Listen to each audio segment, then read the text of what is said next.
Ito, Davao del Sur, nandito. Oh, Canada!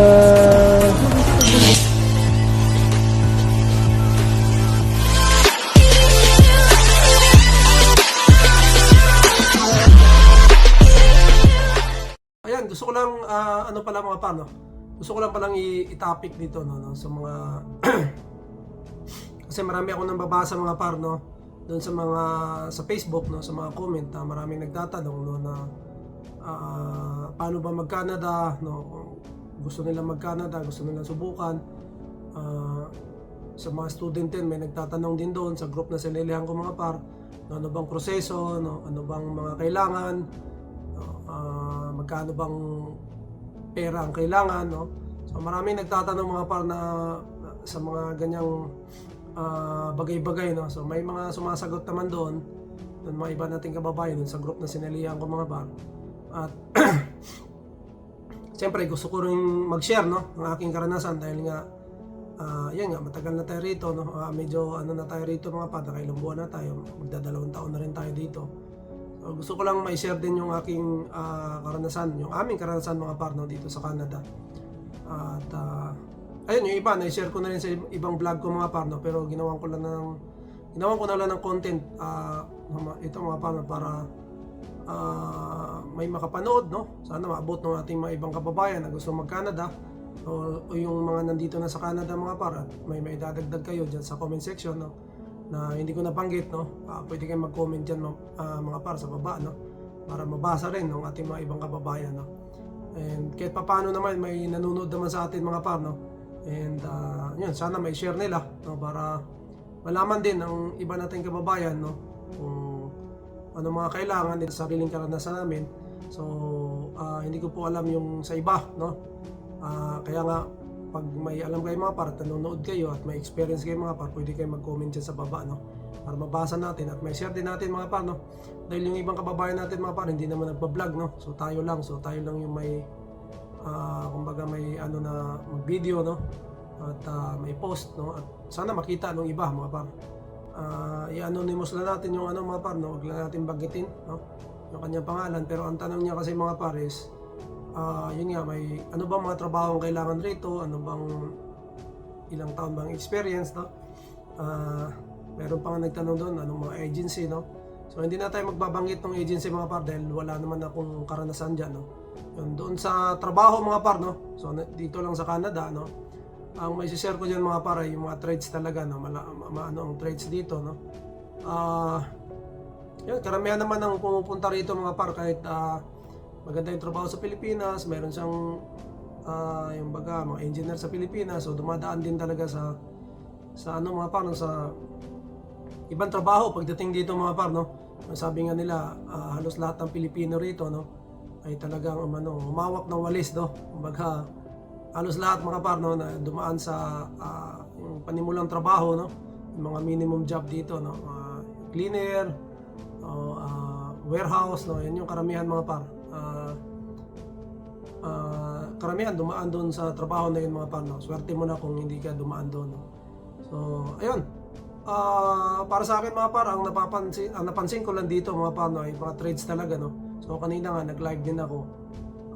Yun yung mga inano rin nila, no, nung shoutout kay Parmark Soria, no, nasa British Columbia siya mga par. So yun yung sabi niya, no, ano din yung mga trades dahil yung mga trades dito kailangan talaga mga par, no.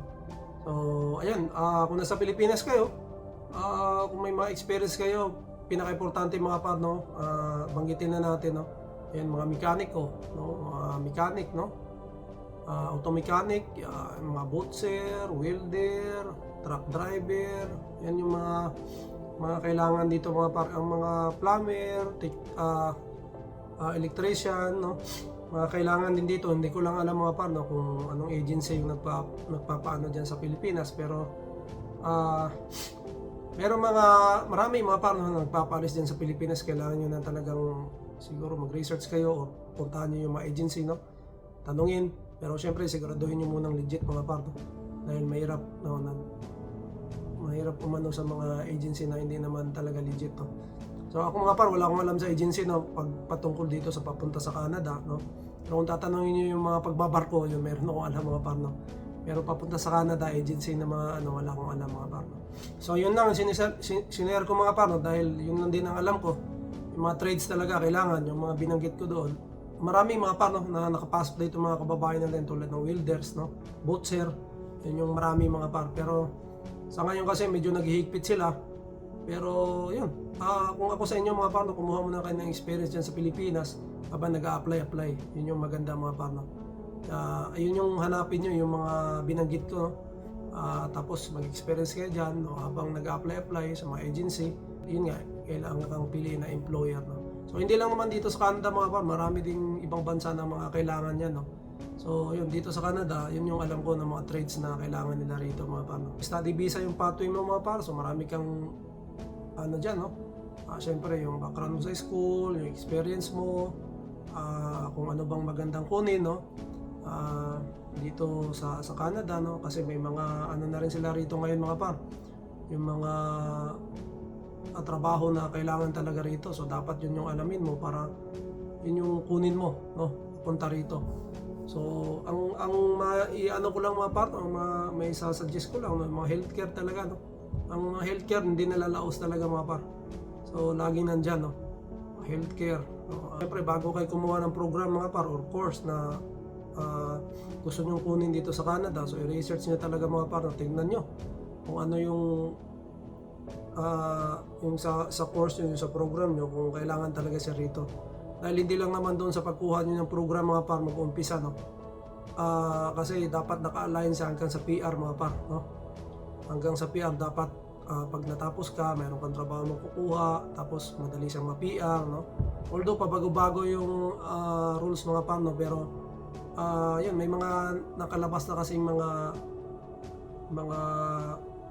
program or course na dapat mong kunin dito mga par, para siguradong yun nga, mayroon ka trabaho pagkatapos mo, no. Hindi ka talagang mahirapan masyado mga par, no. And then sa PR medyo maganda na rin, no. Kaya ayun, ang payo ko mga par, no, kung kaya nyo healthcare, no, healthcare related program or course, no, yun yung kunin nyo, yun yung puntirehan nyo mga par, no. Kung pwede nyo nga nursing o practical nurse, no. Kung 2 years man lang mga par, practical nurse kunin nyo rito, no. Lalo na yung mga may medical background, no. Kung yung iba nurse sa Pilipinas, no, yun yung kunin nyo mga par, dahil sigurado, no, sigurado yan merong talaga kayong ano, makukuha ng trabaho. And then may isa pang tip mga par, no, na nalaman ko rin, no. Mas maganda piliin nyo rin yung mga program na may may co-op, no, yung kung may baga OJT sa atin kung tawagin. Sa tingin ko naman maganda yun mga par, dahil yun nga, maghahanap ka na ng mapapasukan mo, eh. So magte-training ka doon. So pag kinuha ka nila, magte-training ka doon, malamang malaki ang chance mo na i-absorb ka nila mga par, dahil yun nga, tinrain ka na nila ng ilang buwan, eh. So malaki ang chance na doon ka rin makapasok, no, makuha mo yung trabaho na yun. So napakalaking bagay din, no, para ka na lang naghahanap ng trabaho mga par, no. And then yun nga, hindi ko alam kung may bayad yung co-op, no. Kung nag-co-op ka na, hindi ko sigurado kung may bayad siya mga par, no, kung nandoon ka nagko-co-op. At hindi ko rin alam kung ilang oras ka nandoon or may bubuin ba oras, kasi hindi pa naman nakapag-co-op si Mrs., no. Doon isi-share ko lang yun pagka na ano na ni Mrs. nalaman na niya kung ilang oras ba or may bayad ba, no. So wala pa tayong napagtanungan niya mga par, no. So kung alam nyo rin, no, kung nanonood kayo mga par, paki-comment lang din sa baba, no, kung yung co-op po ba ay ilang oras pa dapat, or kung may bayad ba, no, kung bayad ba yan or libre lang, no. Kasi hindi ko alam mga par. Yan lang. Pero sa akin mga par, no, pinaka-importante talaga, no, lalong-lalo na pag pumasok kayo rito, yun, may pera talaga. Yung proof of funds mga par, huwag nyo yun talaga yun, no. Kasi yung proof of funds na yan, yun ang malaking tulong yan dito mga par. Kasi kung anong mangyari sa'yo rito, yun talaga ang makakatulong sa'yo, no. Dahil hindi mo alam, no, pag nandito ka na, hindi mo alam kung anong mangyayari, no. Minsan hindi ka makahanap ng trabaho, or matanggal ka sa trabaho, or ma-layoff ka, kasi may nagli-layoff din mga par, no. Nagli-layoff din sila rito. Ma-layoff ka, mayroon kang madudukot mga par, no, na pansamantala. Hindi talaga, hindi ka maubusan, no? Hindi ka madidrain, no? Yun yung kailangan talaga rito, no? At hindi ka rin ma-stress dahil mayroon kang, kumbaga mayroon kang ano mga pare, mayroon kang pang emergency, parang gawin mo pang emergency, no? Although magtatrabaho ka, syempre tatrabaho ka para hindi mo magalaw, no? Pero kung sakaling talagang kailangan niya, tsaka mo siya ano yun mga pare, mayroon kang bahala ba kumbaga, so hindi ka ma-stress, no? Ayun yung mga na-experience namin, no? Dito naman kaya mo namang mag-adjust mga paano sa pagkain, sa kung ano dyan, yung mga bili-bili mga par, kaya mong i-adjust, no? Mga luho lang naman yung iba, no? Kaya mong hindi gawin yan. Siyempre yung importante lang muna yung talagang anuhin mo, no? Dahil kulang ka pa nga sa budget, no? So depende yan sa iyo mga par, pero kaya mong mag-adjust sa ano na yan, no? Yun sa hindi mo kayang yan, no? Yung siyempre intuition lang, upa ng bahay, no? Kailangan mo talagang yan, meron ka, no? Para napakahirap mga par pag nandito ka na, no? Tapos medyo kulang ka sa budget, no? Maghahanap ka ng trabaho, medyo stress, no? Stress yun. So ayun lang ang may share ko mga par sa inyo, no? So kung may bala kayo, no? Kung nasa Pilipinas kayo, aralin nyo talaga maigi mga par, no? Kung ano pa mang working visa ba yan o study permit ba yan, no? So bawat ano mga par, aralin nyo. So kung maaari mga par, aralin nyo hanggang PR, no? Tignan nyo hanggang PR, no? Tignan nyo lang, no? Kung anong mangyayari, o i-advance nyo yung research nyo mga par, tignan nyo, magtanong-tanong kayo, no? Kung isa pa mga par, no? Yung province na pupuntahan nyo, tignan nyo rin, no? Dahil iba-ibang province dito sa Canada at iba-iba rin yung mga PR pathway nila, no? So may mga crowded, no? Na mga city, no? Na talagang mahirapan kayo, no? So yun nang iwasan nyo, no? At doon kayo sa ano mga par, no? Kung sa study permit ka kasi, kung study visa ka, makakapili ka mga pare kung aling province ka pupunta, no?